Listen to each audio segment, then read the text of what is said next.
Hello everyone! Panibagong araw, panibagong yugto ng ating buhay na naman guys. Nakaka-excite sa araw-araw. Hi guys!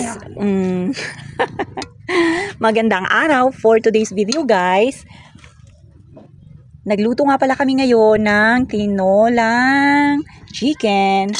At syempre, hinaluan natin ng papaya. Ito nga pala guys, yung ating papaya na yan ay kinuha lang natin dito guys. Dito ang puno niyan. Papakita ko sa inyo guys kung saan nanggaling yung puno niyan. Fresh from the puno ng papaya. Oh, abot kamay. Abot kamay ang pangarap. At syempre guys, hahaluan lang din natin yan ng malunggay na dito natin kinuha. Paubos na nga yan yung malunggay na yan guys. Kasi nga, lagi nating napipitasan. Halos araw-araw nagluluto tayo, nilalagyan natin ng malunggay para masustansya, maging malakas yung ating alagang bulingget.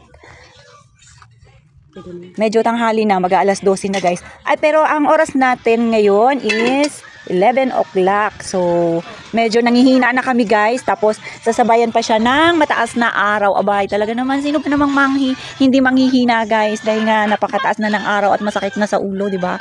Kaya, itong aming bulinggit, mamaya konti, matutulog na rin yan. Kanina nga, nabaon yan siya guys, kaninang morning. Nabaon yung paa niya dyan. Ayan o, tingnan nyo. Oh, baligtad na naman ang sleeper na eh. Baligtad na naman. Wala.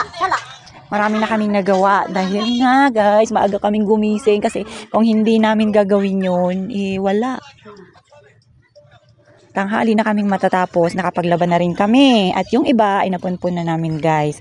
Yan nga yung nagtatrabaho sa kalsada o silungan na rin sila. Kasi masakit rin talaga sa ulo. Yung ganito, yung sobrang taas ng araw. Tapos dyan ka sa gitna.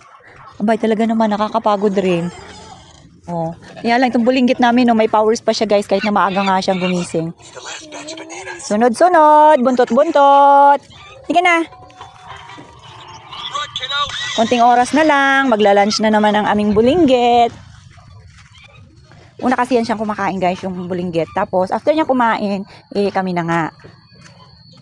Matibay. Alam nyo ba guys, kanina pa kami nagluluto, mga alas 6 pa lang nay. Kasi guys, nagluto kami ng yema. Nagluto kami ng lumpia. Ano pa yung niluto natin nay? Kaya ramdam na namin yung pagod. Pero yung gutom namin, hindi namin naramdaman guys. Tamang kapi-kapi nga lang kanina tapos pandesal.